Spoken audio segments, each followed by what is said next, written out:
Hello, and welcome to the Brave New Weed podcast. And now, here's your host, Joe Dolce. Welcome to the Brave New Weed podcast, listeners. This is episode 80. These are high-minded conversations for the post-prohibition era.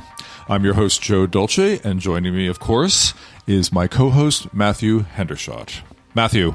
Greetings, Joe, from Germany. How are you on this lovely day? I'm great. What's happening in your world?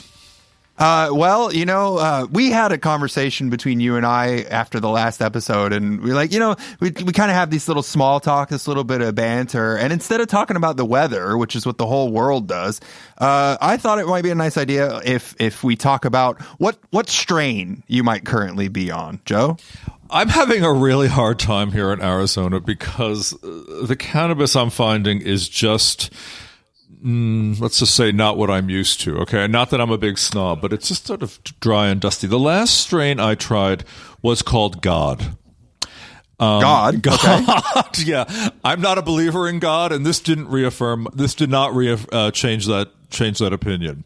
What are you working on? What are you finding? But before I get into that, I used to live in Phoenix. I lived out there for about 6 years, and I had a very similar problem. A lot of the stuff that I got was very dry and brown, Interesting. That's sort of like across the southern border, and we would always get really excited at that time out there when anything would come across the western border from Colorado. So I used to get great blueberry out there that was just stellar. But anyway, I digress. I'm half a world away right now, and I have a nice little pairing that I've been going with. I've got some whole flower amnesia, which is a sativa dominant. It's a real nice daytime walk around, enjoyable strain. And then for my nighttime chill down, I'm currently on some critical white. Critical white? Critical white, which is a hybrid between critical and some white widow. Nice. Very good. Well, I'm a little jealous. In the meantime, though, the good news is that I'm using a lot of edibles, and they really help.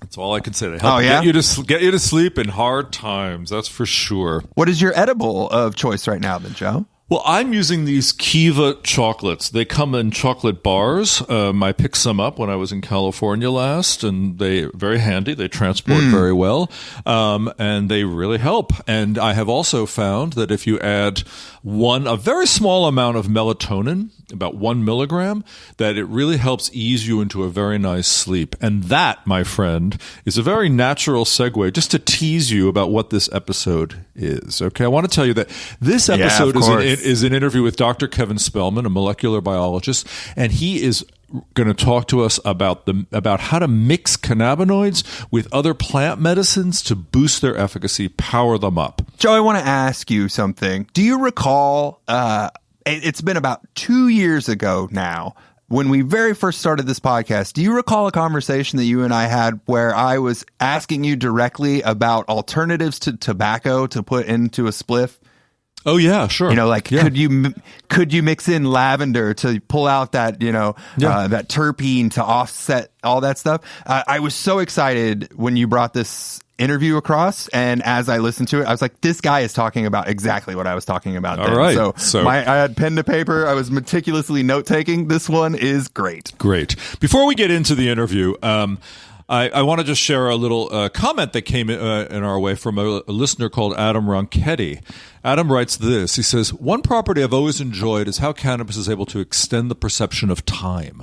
Mostly because sometimes I only have an hour to unwind before bed, and making that feel like 2 or 3 hours is extremely advantageous. Are you aware of any research that's been done on why or how this happens? Are there chemicals in the plant that interact with the brain to cause this particular change in reality? And do you know if any growers are trying to focus on that particular trait? I speak for others. I'd be personally very interested in a segment looking into time dilation and that property of cannabis." I think that's a great question. I have thought about it myself for many years, and I have never found one researcher to really address it. But if any of you listeners do know anyone who can address this, please send us a note at bravenewweedcast@gmail.com, because I'd be very interested in exploring this topic. There is a little bit out there as far as studies on time dilation and the cannabis effects on the internal clock. The most likely culprit seems to be the cerebellum, which maintains your relationships between time and spatial awareness. And those sorts of things might be affected by blood flow to the cerebellum because of the introduction of cannabis and cannabinoids. Well, but that's the closest I think there's also a lot of CB1 receptors in that brain region. And I have a feeling that something is happening there biochemically that I don't understand yet. But obviously it's a really well-known phenomenon and a really interesting one. Hey, Matt, I want to tell you, I want to tell you one other thing though. This is here I have to confess something. I had an expert, a vocal coach, listen to our podcast. I wanted to get a professional read on how we're doing. Did I tell you I was going to do that? No, I'm curious. So he came back with this bit of feedback. He said, I noticed one specific vocal affectation that you have, and it's called smack sucking or mouth clicking or tongue clicking. So when I pause between thoughts, and sometimes before I start the next thought, I click my tongue before speaking. Have you heard me doing this? Yes, of course I've heard you do this, Joe. Why haven't you stopped me after 80 episodes? What's going on? It's a pretty natural phenomenon for people, I think. There's people have all sorts of nonverbal and verbal pauses, tics, and presentation methodology. I always just attributed it to the fact that you were taking a minor pause before you spoke. A lot of people could stand to benefit from thinking before they speak. Yes, that's for sure. Well, I've got a YouTube video that's going to help me work on my tongue clicking. It's the first time. What? Is it worse for you to be aware that you do it and try not to? Or is it better for you to try not to think about doing it at all and speak normally? I think this is going to be the test episode to see. I don't really know, but you know how it is. Whenever anybody makes you aware of something like that, you get hyper conscious and hyper aware. So I think bear with me, readers. I'm going to contend with my tongue clicking over the next few episodes, readers, listeners, and let's see how I do. Well, I want my feedback too. So you just did it, by the way, but you, I want to know what the vocal coach thought about me, so we'll have to follow up that on the next episode. Okay, very good. Joe and I will continue to publish every episode of the Brave New Weed podcast for free for you, our listeners. But we could always use your support. If you've got a little extra change rattling around in your pocket, you can cruise over to patreon.com/bravenewweed and become a supporter of the show. Everything that you'd pledge to support helps us to increase the guests that we can have on the show, even eventually the frequency of the show. And we have a great set of rewards out there, including copies of Joe's book, invites to special events that we will do in New York City, all sorts of fun things. So if you're enjoying the podcast and you would like to support us, visit patreon.com/bravenewweed today. Let's talk about our episode this week is an interview with Dr. Kevin Spelman. He's a molecular biologist, a researcher, a clinician, an educator, an industry consultant. He's advised the White House, not the current one, the U.S. Department of Defense, and foreign governments on issues and policies concerning natural products. As a clinician, he's practiced clinical phytotherapy, that's plant therapy, for 20 years in the U.S. and Latin America. And as a researcher, Dr. Spelman has used molecular techniques to illuminate the pharmacology of phytochemicals on human physiology. Phytochemicals are plant chemicals. He's the author of 29 peer-reviewed publications on medicinal plants, and he's also conducted research on infectious diseases and natural products as a Marie Curie Research Fellow in the EU. This is no slouch, okay? And Kevin told me something really interesting. He said when he was at NIH, he would talk to all of his colleagues about molecules, plant molecules. And then he would use the word plant when talking about those molecules, and he could see the thought bubble, quack, appearing above their head. So it's very interesting. When you talk about chemicals, scientists are down. When you talk about plant chemicals, they get a little fuzzy-eyed. Anyway, this is a great interview. This is about how to use natural supplements and other plant medicines to boost the power of cannabinoids and lead a better life. So with no further ado, I want to introduce Dr. Kevin Spelman.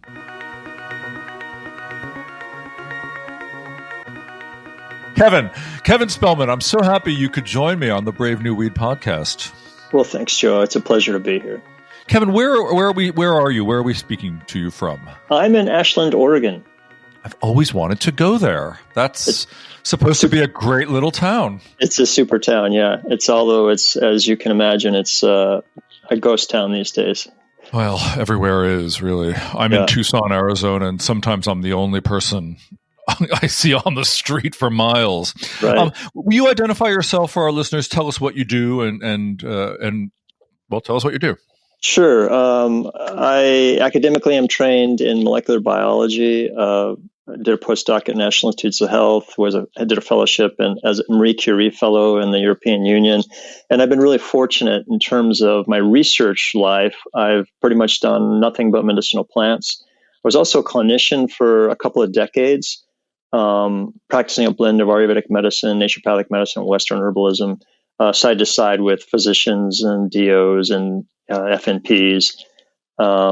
And then I've been an educator for many years. We started the very first program that was accredited master's in science in clinical herbal medicine back in 2001. That's so cool. I would imagine that many molecular biologists would think you're a quack. I would, when I was at National Institutes of Health, I really had to be careful about who I talked to about my past. So, about your past with plants? I mean, your past with plants? Yeah, exactly. We could get into some great dialogues into some complex science, but the second you brought up medicinal plants, their eyes glazed over and was like, okay, no, nothing we just said could be accurate, possibly accurate, even though it was really cool and I was really getting into it. Now that it's about plants, it couldn't possibly be real. So why is that? Is it because plants are composed of so many components and they can't just isolate one thing and look at it? What's the reason? Can you look at that for a second? I do think there's some science there, but I think one of the reasons is that we don't understand our own history, especially in our healthcare system. Look, at least 50% of what we use day to day in terms of the scripts you get from a pharmacy are from plants. Half of that 50% is still literally extracted from plants, and the other half is synthesized, since it's cheaper to synthesize it than extract it from plants, but it's the same molecule or very closely related to that original molecule. And so we have this misunderstanding about where our drugs come from, which I think is really key. Moreover, if you look at a lot of the new entities that have been registered as drugs in the last 20 years or so, well over 50%, close to 70% of them are from plants still. So this whole model of thinking that we're going to build new molecules that are new to nature molecules, as I like to call them, and cure cancer is a great effort, but it's not leading to drugs. Go ahead. It comes back to the same question. What you're saying is true. Even me, who's not a molecular biologist, understands this and knows this. What is the contention? We don't have to make this about philosophy or ethics, but it seems like what you're saying is true and obvious. Why the resistance to plants? Well, I think a number of reasons. I think on a production or an industrial scale, I think greed, frankly. And I hate to say it as blunt as that, but look, you can't patent plant molecules because they're from nature, and therefore pharma looks at it as, well, there's no financial incentive for us. So I think that's a huge piece. The other piece is there's been such a bias in science, and thus this is my experience at NIH and pretty much other universities.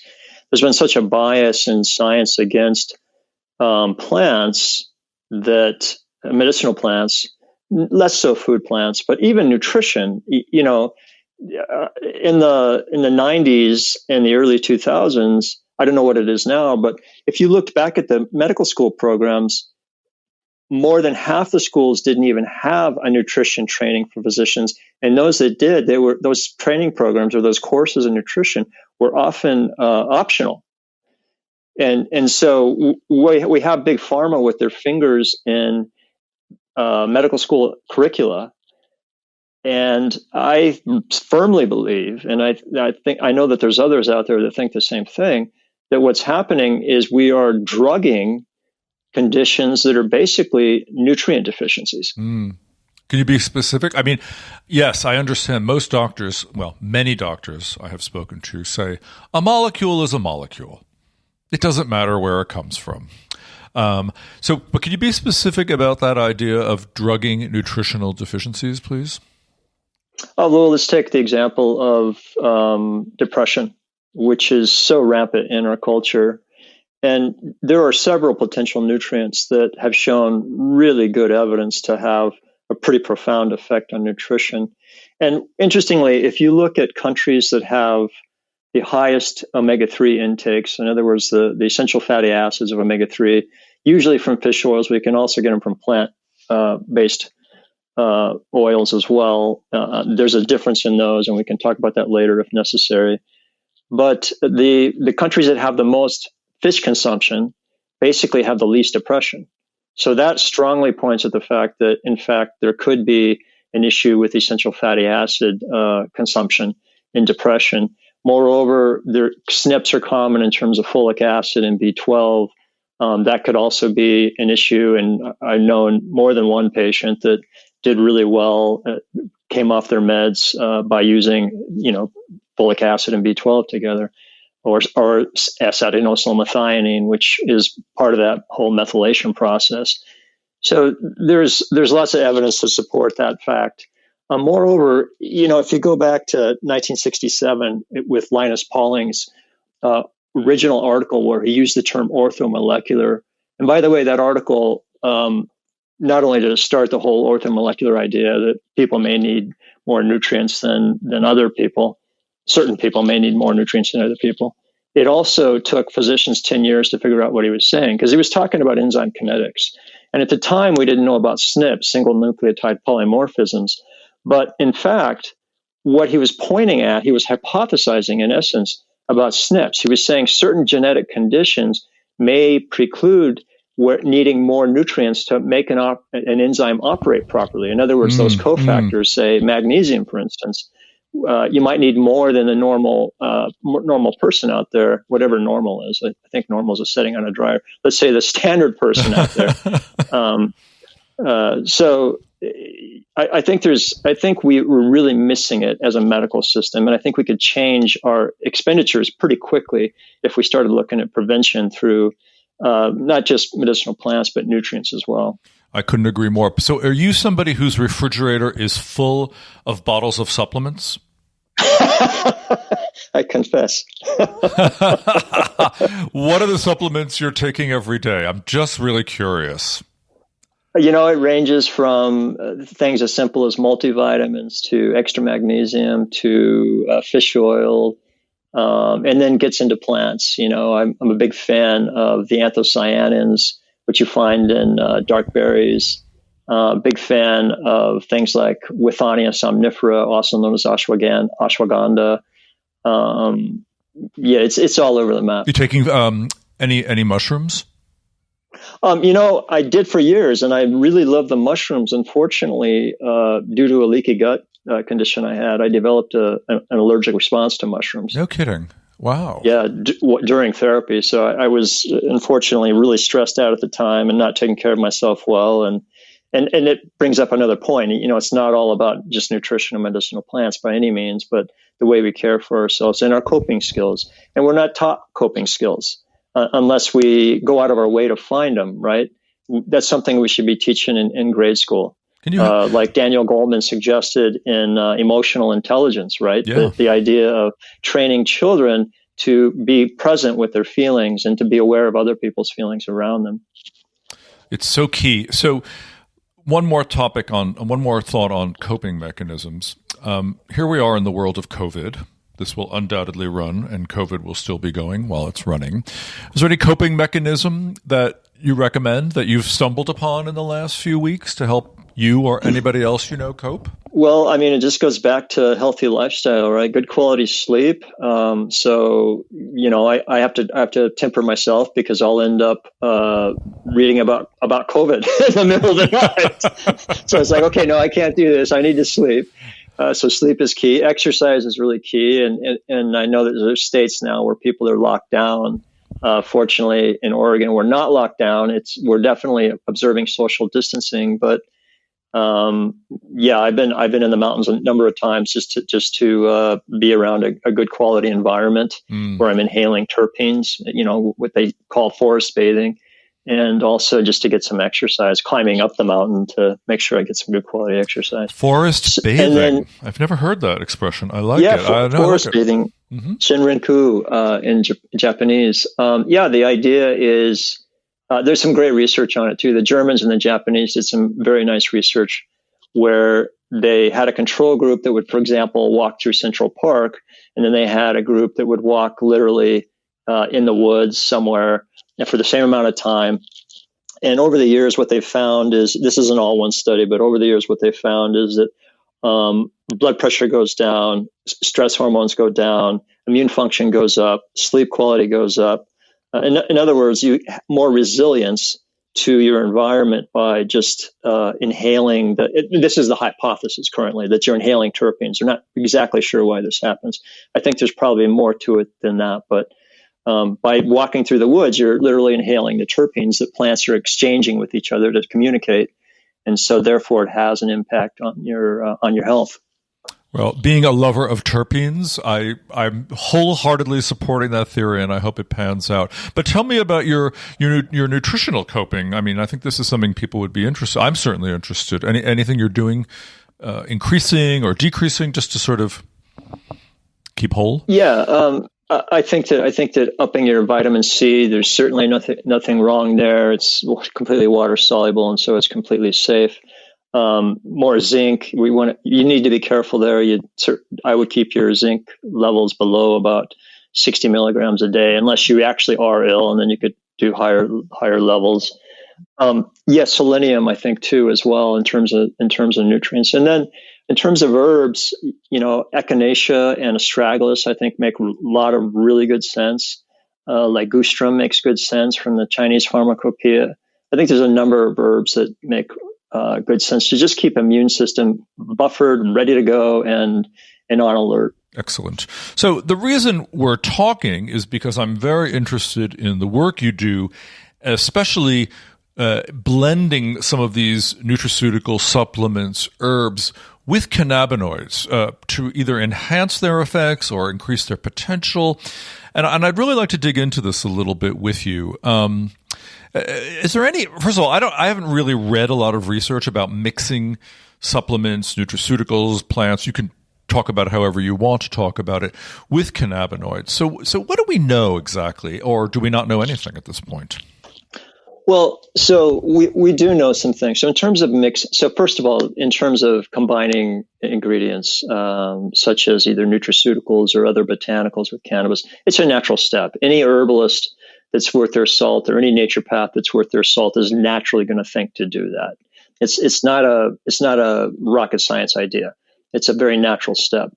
But secondly, in terms of the actual steps of doing that, the process of production of doing such a thing, it is a little tricky because at one point you may want to pick a water soluble nutrient, and of course cannabinoids are not necessarily water soluble unless you specifically get the water soluble product that's out there these days. But so you have a polarity issue. You have an issue where you're trying to put hydrophilic molecules in with hydrophobic molecules, and so that doesn't necessarily work well unless you plan out your strategy well. Mm-hmm, mm-hmm. Hydrophilic means liking water. Hydrophobic is resisting water.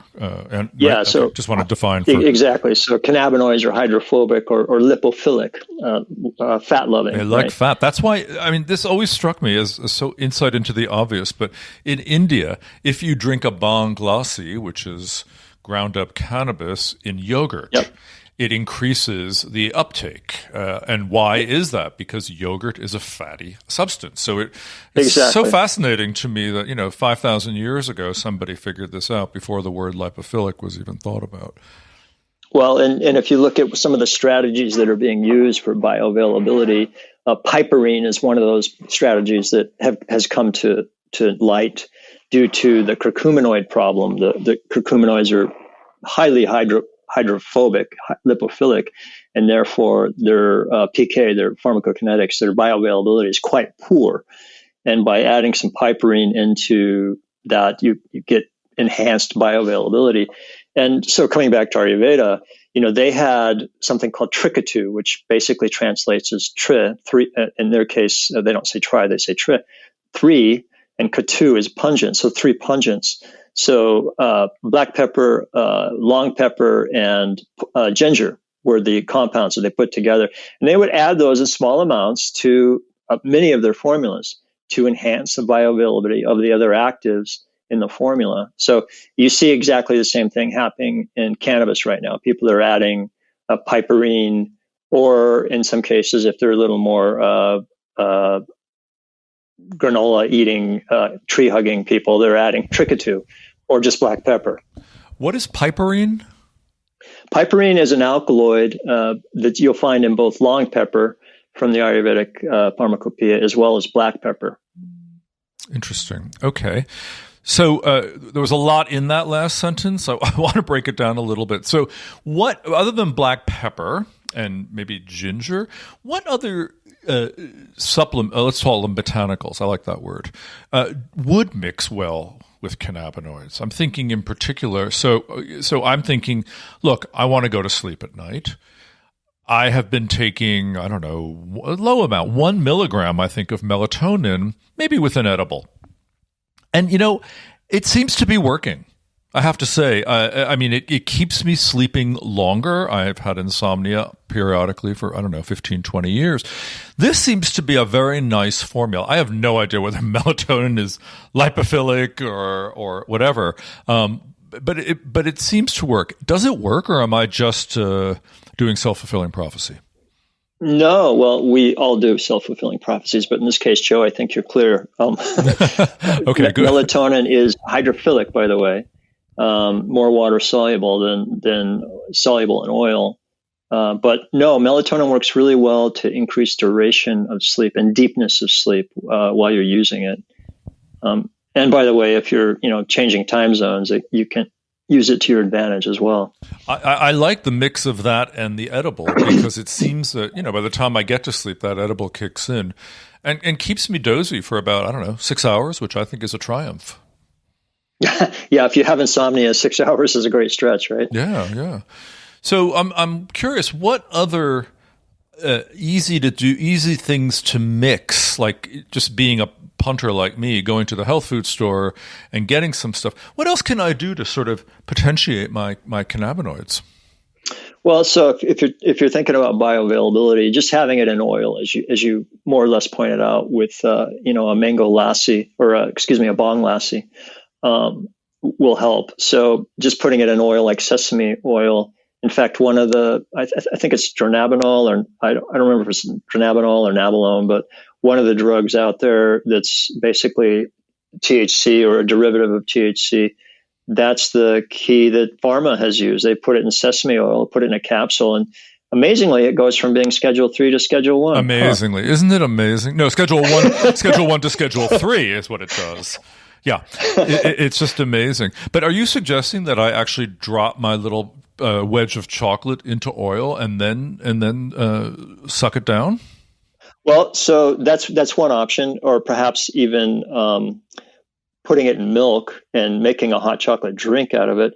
But the fact that it's in chocolate already, Joe, could suggest that the fats in the white part of chocolate is basically fat. So those fats are going to really help the bioavailability of the cannabinoids. What about for other conditions like stress or anxiety, which seems to be a good one to address right now? Is there anything I can mix my cannabinoids with to give me more relief?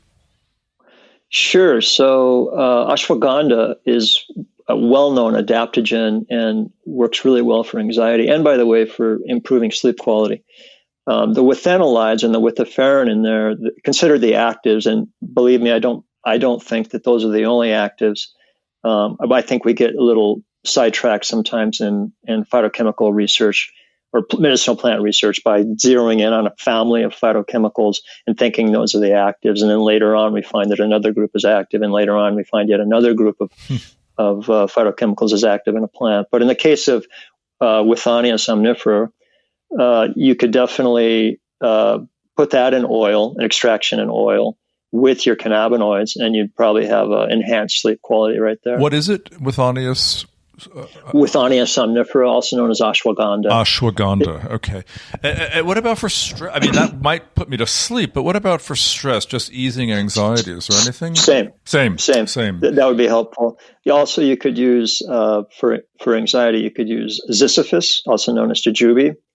The saponins in there tend to be oil soluble, and so that could be useful. Can I just throw a bunch in, or is there a dose that one would recommend, or that you would recommend, or is there any? Well, certainly there's always going to be a dose, but it depends on who you are and what you're trying to treat. So, like you just said, well, I'm not trying to sleep, well, therefore it's a lower dose, or I am trying to sleep, and therefore it's a higher dose. So, some of the same plants that are used for anxiety can be used for sleep. You potentially would just take more. And final condition I'll ask about is pain. Is there anything other than, I mean, I know there's been studies with capsaicin, which is basically cayenne pepper, in certain topicals, cannabis topicals. Is there anything else you've come across that might be effective? Oh, sure. It's going to depend on the type of pain, but hypericum, or also known as St. John's wort, we think of it as only for depression, but some of its early uses were actually for pain, for neurasthenia, chronic fatigue-like conditions, but also for neurologic pain. So hypericum works really well in an oil form. Arnica topically works really well. Mm-hmm. You wouldn't want to take that internally unless you were with a trained herbalist that was guiding you. Mm-hmm. Corydalis from the Chinese pharmacopoeia is also really great for pain. In fact, it's got some opioid-like compounds in there that are non-addictive that work pretty darn well for pain. Say the name again, please. Corydalis. And are these used with topical cannabinoid application, or are we taking them internally? Everything except the arnica could be used internally as well, but it could also be used topically. Fantastic. I think this is really great information. Let's write a book. Let's talk about bioavailability for a second. Yeah. Will you explain to listeners what exactly it means? And the cannabis is not great on bioavailability, so what we can do to maybe up some of that other than using some fat. But please talk to us about it. If you look at something called log-P, which is basically a measure of lipophilicity versus hydrophilicity, a good drug would be, not above a log-P of 3. And cannabis is at 6, which is, although that's only 3 away, it doesn't sound very much, but that's considerably higher than you'd want a drug to be. In other words, in order to get good bioavailability, you need it to be, lower. So I've mentioned using it in oil. I've mentioned penetration enhancement in terms of something like piperine or black pepper or ginger. And there are people now that are making water-soluble cannabinoids, which should theoretically have better water solubility. I haven't seen any studies on that, but at least theoretically, that should be the case. So there's a number of different ways to go here. But, even with curcuminoids, which basically you have the same problem with in terms of absorption, if you take it with a fatty meal, and this has been shown for cannabinoids as well, you're going to get better absorption. So this idea of water-soluble cannabinoids, what are they doing? Smashing the cannabinoids into tiny, tiny, tiny, tiny bits, which make them water-soluble? Can you give us just a sense of what that means?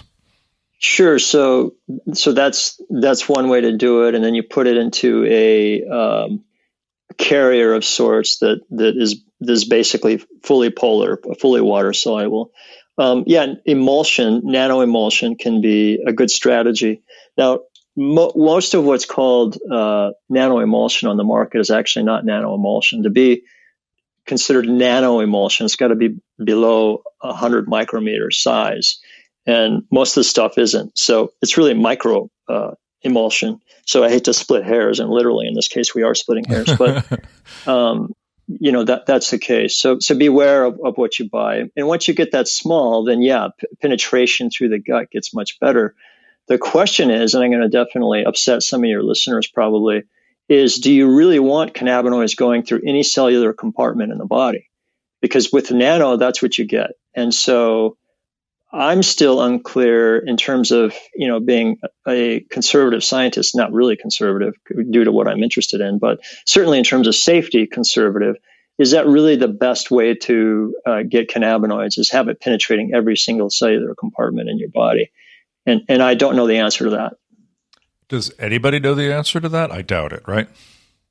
I'm sure that some poor graduate student has a thesis in the stack somewhere, a dissertation in the stack somewhere that has been addressed the question, and nobody's read it, including his advisors who were supposed to read it when he was defending his PhD. You mentioned something that I want to go back to. You said, beware of what you buy. It may say nanoemulsion, but it might be whatever. How can one really beware of what one buys? Because this stuff is not... It doesn't go through any clinical trials, and it's not really regulated. So how do you really beware of it? Right. Well, we have a huge issue, in my opinion, here, and I'm very pro cannabis and very pro dietary supplements in general. But what you hear from the healthcare professionals that are on the conservative side will say, "Well, we don't know what's in it." Well, there's some truth to that. C of A's are really good. I would always ask for a C of A. And which means what? Thank you. Certificate of analysis. Thanks for that. Thank you.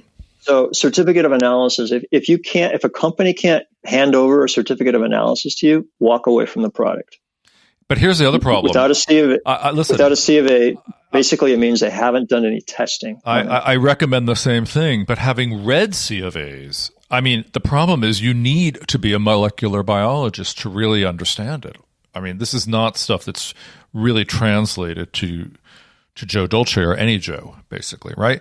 This is one of the problems I find. It's really hard for consumers, even with that information, to make heads or tails. Agreed. You do have to. That's a really good point. And probably my head is so far down the rabbit hole that I probably don't realize that. But yeah, without being a chemist or some sort of scientist, it becomes hard to understand what you're reading. And so maybe you have a friend that can help interpret it for you. But at least knowing there's been some testing is really key. And for several reasons, not just for knowing that you're getting a good product, but also for knowing that you're not inhaling or ingesting pesticides or heavy metals or residual solvents of some sort. There's a couple of companies out there that had very rough starts. A well-known company that I won't mention basically poisoned a bunch of people because they were doing extractions with hexane, and they apparently weren't doing any residual solvent testing, and really made some people sick. They have now got their P's and Q's together, but it was a really rough start, and they changed the name of the company, which was it's a smart move. Hexane is not a healthful substance to be putting into your body, especially if you're inhaling. That's for sure. I tend to stay away from all hydrocarbon extractions for that very reason. Do you use hydrocarbon extractions? I don't, but I had a tech that worked for me that I ran a facility for a while, and I had a tech that worked for me that was from the hydrocarbon industry in terms of cannabis hydrocarbon extractions. And he definitely piqued my curiosity because of the efficiency of the extraction. If it's done right, you can really blow off, 99.99% of the hydrocarbons. Yeah. But that's the problem. Is it done right? And I've seen so many people cutting corners that I can't guarantee that anything out there is done right anymore. And I think, frankly, Joe, we are where the cannabis industry is where the dietary supplements industry was 30 years ago. In that 30 years ago, they were trying to get it together, and the enforcements of the FDA helped them get it together. And I see cannabis making some of the same mistakes that we did 30 years ago. You don't have to do that. If you're out there in the cannabis industry, there's a roadmap out there for you. And I think most cannabis companies now have figured that out. But 5 years ago, they didn't. They hadn't figured it out yet, that there was already a roadmap out there that put down by the dietary supplements industry. So a lot of those rules and regulations are really good quality or really good ideas to get good quality products and to create safety so that the masses know that they're actually getting something that's safe. If you're giving product to the masses, you need to know, the masses need to know that it's a good quality product. We agree, totally.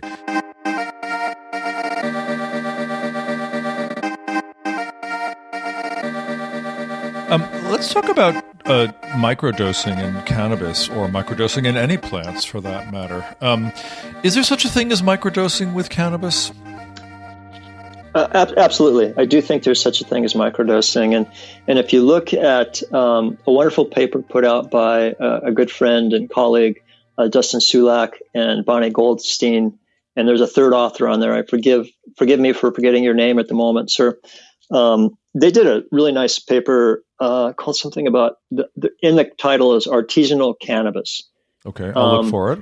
And they talked about clinical outcomes using lower doses of both CBD and THC. And there's this model in pharmacology. This actually started in toxicology, but it's come over to pharmacology called hormesis, where hormesis basically is a way of saying biphasic dose response. So at low levels, you get one effect, and at high levels, you get yet maybe perhaps an opposite effect. Hormesis is a solid paradigm that cuts through all the biological kingdoms. It's not just humans. It's not just mammals. It's with plants as well. So we have to keep in mind that a low dose can be very, very beneficial, but a high dose of anything can be toxic. You can drown from drinking too much water, of course, right? You can literally fill your lungs up with water. So this is the idea, is that small doses can really have a beneficial impact. Now, with cannabis, what a lot of people are calling microdosing isn't really microdosing. In my book, microdosing is under a milligram. And so a lot of people, I can hear you thinking right now, those people out there listening, what? No, there's no effect. Actually, there can be effect for certain folks. And this is what this paper discusses, is very low doses having a pretty profound effect. What kind of an effect? I would call that a sub-threshold dose, because you can't feel anything, which is fine, and I think is an acceptable term. But what effect can that level have? Talk to me. Well, so we're talking THC here, not CBD, correct? We're also talking CBD. Less than 1 milligram? Yeah. Whoa. You should read that paper. I'll read it. Yeah, I think I did, but I'll read it again very carefully. Go on. Mm-hmm. Yeah. So basically the idea is, in this case, what effect could it have? In this case of this paper, they were treating seizures. And so they would find that in some patients at very low doses that they thought would never have an effect, they got control of the seizures, And then once they increased the dose, because they're thinking, well, let's increase the dose to get a real dose, the seizures came back. Amazing. Has it been shown with any other ailments or symptoms of illnesses? Oh yeah, hormesis is, like I said, it's huge. Trying to remember the researcher that really devoted his life to it. Calabrese, I think. I think it's Edward Calabrese. I might have the first name wrong. Calabrese has done a ton of research on this idea of hormesis, and it's been shown all over the map. And hormesis brings us into an interesting place because, as you said, sub-threshold doses, or in toxicology, they would call it no-effect doses. So let's take an example out of pharmacology and into toxicology. If you take, let's say you take 3 xenoestrogen compounds, maybe they're pesticides, and you combine them, but all at doses that are below the no effect level, you get an effect. And so this speaks really to good formulation as well when you're putting stuff together. Because one of the classic mistakes I see, for example, in herbalists and naturopathics students, first formulas for patients or products on the shelf out there, is they're going, well, the dose for ashwagandha is this dose, and the dose for curcuma is this dose, and the dose for cannabinoids is this dose. And so I have to get all of that, all those doses in there. Wrong. You don't. You start combining things and you create something new. This may have emergent properties that we couldn't see just with one herb or one plant or one compound. Mm-hmm. That's very interesting.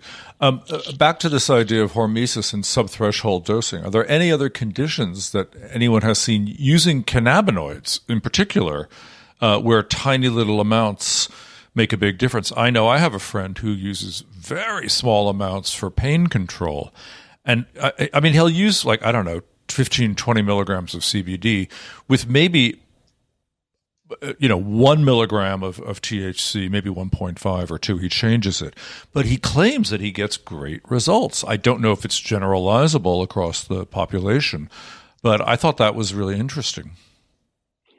Well, to riff off that a little bit, so there was a point where I have sciatic pain sometimes due to a bunch of low back injuries, and I had a period where I was working every day and going into an office and sitting at a desk, which nothing could make sciatica worse than sitting at a desk, and so I was trying to figure out a way to deal with it so I could still go to work. It was pretty loud pain.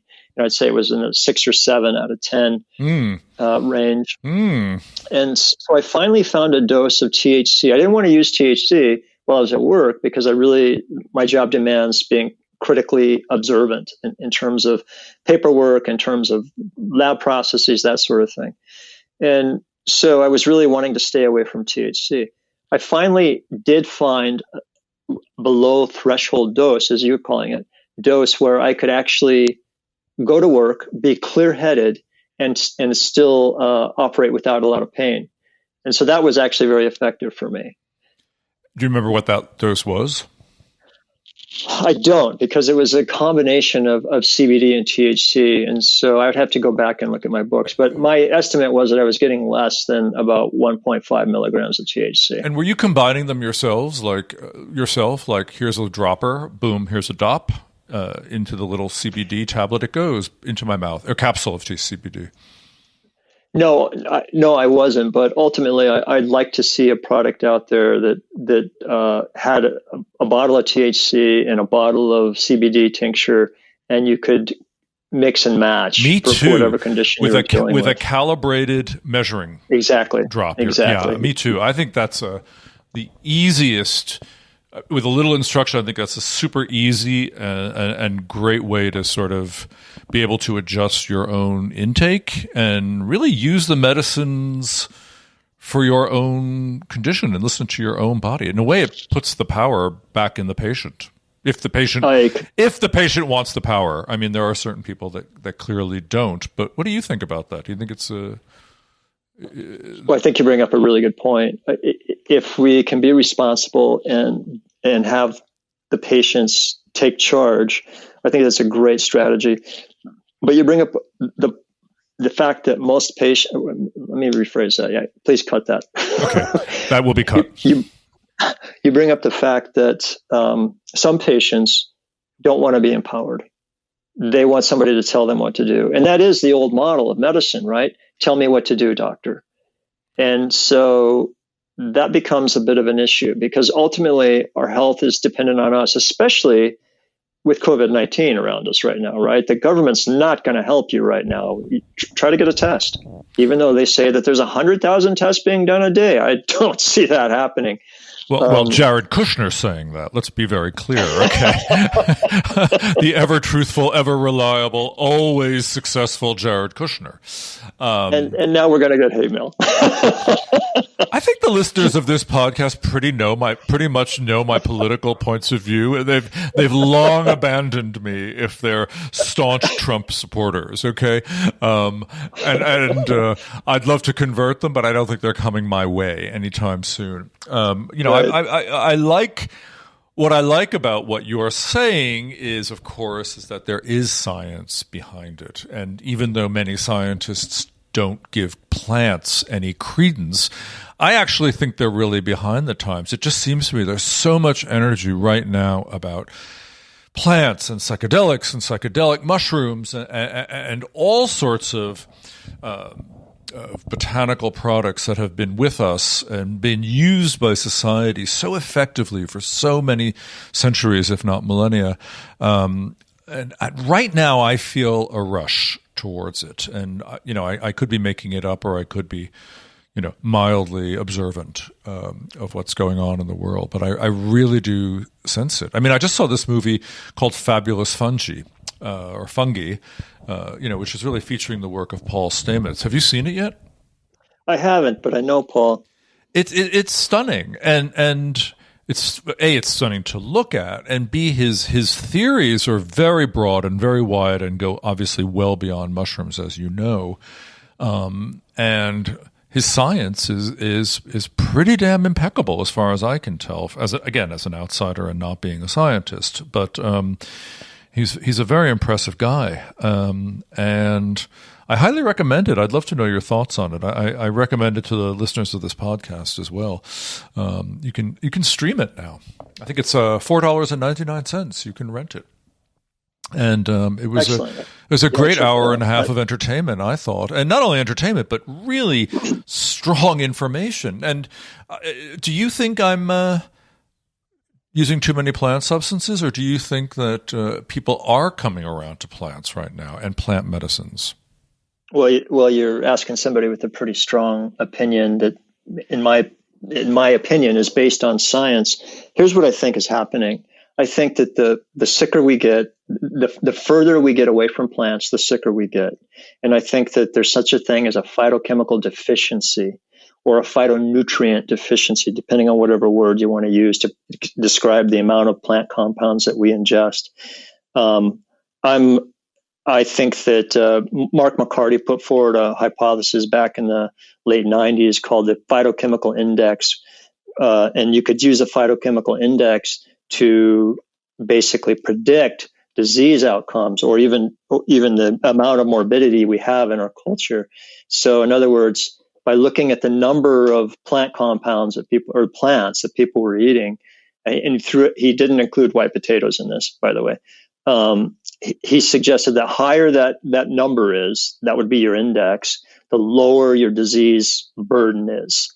And there's been proof of principle on this in a number of different papers now that are showing exactly that. He was right on the mark. And I think it's just obvious. Look, we've gotten so far away from nature, and our foods really don't resemble foods anymore. They have very little phytochemistry in them, or good quality fats for that matter, even our meats, that we're just going to get sicker and sicker. And we're going to start drugging conditions that really are phytochemical deficiencies or nutrient deficiencies. I think we're already doing it. Are you a vegetarian? I'm not, but I was for about a decade. And I found that I actually felt a little better eating a little meat. So I'm still predominantly plants, but I do love a steak every now and then. Go for it.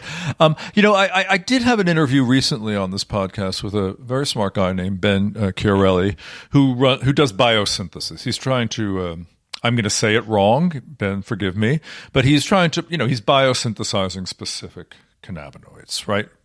Genetically creating them from yeast, from algae. He wouldn't really tell me what his base is. Obviously, right. This is happening in many, many forms all over the world. He said that most of the fish oils that we buy in the health food stores are, in fact, synthetically produced from other compounds like yeast or algae. That there wouldn't be enough cod in the world to really get fish oils. Is it correct? Is he correct? I don't think so. But now you've got me wondering. I'm going to look into that, but I don't think that's true. It seems to be true. I mean, just given the preponderance of, DHEA and all these other oils that I certainly buy, and I presume you buy. I don't know if it ever says where this stuff really comes from, and it does seem like, boy, you would have to kill an awful lot of fish to make that amount of oil because it's a global industry. Right, sure is. Do you have any thoughts about synthetically engineering these compounds? Do you have any? Well, yeah. Do you have any thoughts? Let me just leave it at that. Well, I think it's an interesting approach to pharma. Basically, look, what we've been doing in terms of biosynthesis in the laboratory is not really working to put new drugs out there. And when you use plant enzymes and you give them a substrate, they produce molecules that are much more complex than what we could do in the lab. And so that is interesting. If you look at a chart of chemical space, right, these are 3D charts. And molecular weight is one axis, and I think polarity is on another axis, and I'm not recalling what the third axis is, but it's this representation of chemical space. If you look at what's developed in the laboratory, they all cluster into one little spot or one little area in chemical space. Whereas if you look at natural products, they're spread out all over chemical space. And so the more diversity, just as with people, just the more diversity you have in a culture, the stronger the resilience is of that culture as a whole. And I would say the same thing about our pharma, our pharmacopoeia. The more diversity we have in chemical space of the molecules that we're using, the more targets they can hit that are unique and different. Coming back to this idea of all the synthetic molecules basically clustering into one spot, half of all those molecules hit the same type of receptor, G protein coupled receptors. Sure. And so what are we missing in terms of pharma, in terms of physiology that we don't understand yet? I think we're missing quite a lot at this point, and I call this dark pharmacology. A lot of our medicinal plants, and cannabinoids as well, by the way, are working in a way that we don't fully understand. And some scientists fear that. And I, on the other hand, look at that as incredible mysticism. It's like they're ahead of us in the science. They're ahead of us in terms of affecting our bodies. And we've had this relationship with these phytochemicals for so many thousands of years that we would know if they're completely toxic. We would know if these were dangerous to our health. Yeah. Even the World Health Organization suggests that traditional use of a medicinal plant can be part of a safety portfolio. It certainly seems that way to me, and I think that's really well said. I've not heard the term dark pharmacology, but I think it's a good one. You've given me so much to think about. I actually want to stop this interview because my brain is on overload right now. And maybe we'll come back and talk about some of these topics in a little more detail over the next months or so. Anything else? Happy to do so. Anything else you'd like to talk about or mention? No, just to tell your listeners to stay safe. Be self-reliant. Be smart about walking around in a pandemic, and take it seriously. Take it seriously. If the government doesn't, we should. Kevin Spelman, exactly. Thank you so much for your time and your insight. It really has been a pleasure speaking to you, and I do look forward to more.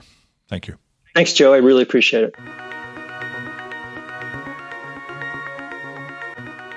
Hi, listeners. We are always on the lookout for great things to talk about on the Brave New Weed podcast, and we'd love to hear from you. You can always email us at bravenewweedcast@gmail.com with links to articles, interesting news stories, personal accounts of things that you've done, or leads on books or products that we should know about. You can always contact us at bravenewweedcast@gmail.com.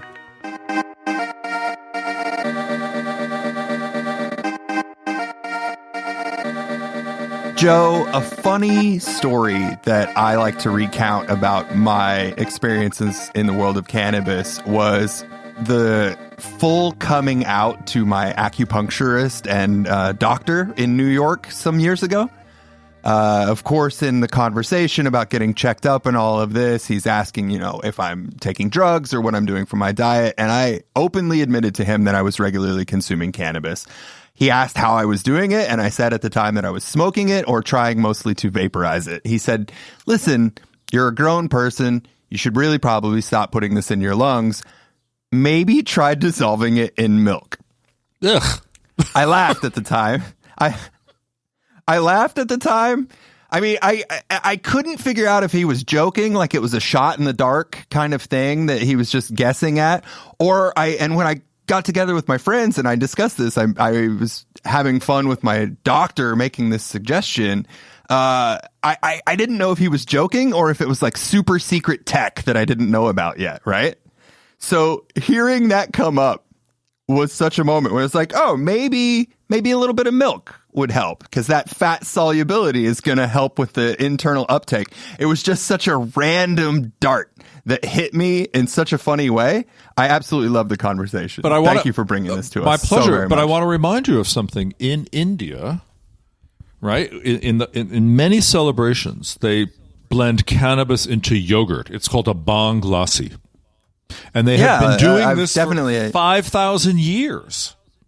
Mm-hmm. Isn't that amazing? Mm-hmm. Well, and I think that we know, like it's one of those things that everybody has an inherent knowledge of the fact that you want your cannabis mixing with fats instead of waters, right? Like at that level, we get it. That's why we make weed butter and not weed water, right? Like even the home chemist can figure that one out, or the crunchy granola is how he put it in the interview. About just mixing black pepper in with your flour to do the like low budget hippie version. I really enjoyed that bit. I'm glad. I'm glad it made you laugh, and I think there's also really useful information. We did a blog on my other site, Medical Cannabis Mentor, about how you can use some of those herbs to also boost your immune system. So I want to just direct people to medicalcannabismentor.com. It's in the written blog that comes with this episode, but if you haven't read that, go there and check out Kevin's blog on boosting your immune system. Obviously, it's incredibly good information to know about, and it makes me inspired as summer comes. I'm going to grow some herbs. I'm going to grow some echinacea and some ashwagandha. You see it everywhere anyway. I might as well grow it and figure out how to make a tincture out of it. This is really not hard stuff to do.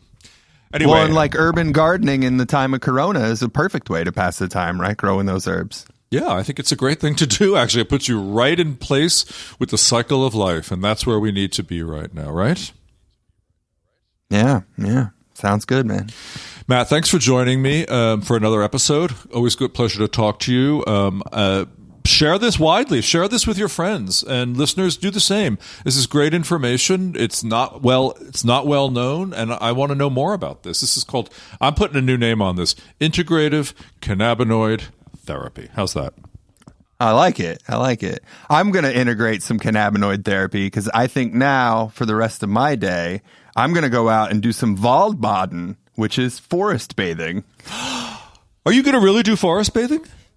It is a thing. I love it. And I've been looking for someone to put on the podcast to talk about it. Do you know anybody? So I heard, when he brought it up in the interview, it's very funny to me because living in Germany, they have these words that are like these super specific words for very specific things. And I had marginally heard of Waldbaden before, which is the German word for forest bathing. And they do it. And there's a huge wild park here outside of Leipzig. There's a massive green space. And, Germans love to hike outdoors. It's just a thing. So I'm going to embrace that. And I'm going to introduce some of my own cannabis, therapy with that. I'm going to smoke a joint and go for a walk. And when you go high, you're going to inhale a lot of pinene, which is the most predominant, one of the most predominant terpenes in cannabis. You're going to smell it in a pine forest. Let it open your lungs. Enjoy it, Matthew. I'll tell you. Oh, no, one of the biggest smells, one of the biggest wild available smells here is wild garlic. So a lot of the woods and the forest areas here are just filled with barlock, which is wild white garlic. Everything smells like garlic. That sounds good to me. Have a lovely time. Have a lovely forest bath, okay? I'll send you a picture. Thank you. Ciao, Joe. Bye. Thanks for listening to the Brave New Weed podcast. This episode and all future episodes are made possible by amazing listeners like yourself. If you like what you've heard, we encourage you to show your support by giving $1 a month for special access and rewards on patreon.com/bravenewweed. You can also follow us on Twitter and Instagram via @BraveNewWeed. Find us on Facebook at facebook.com/BraveNewWeed. And remember, you can always find more information about us or information discussed in each episode by pointing your favorite browser to bravenewweed.com.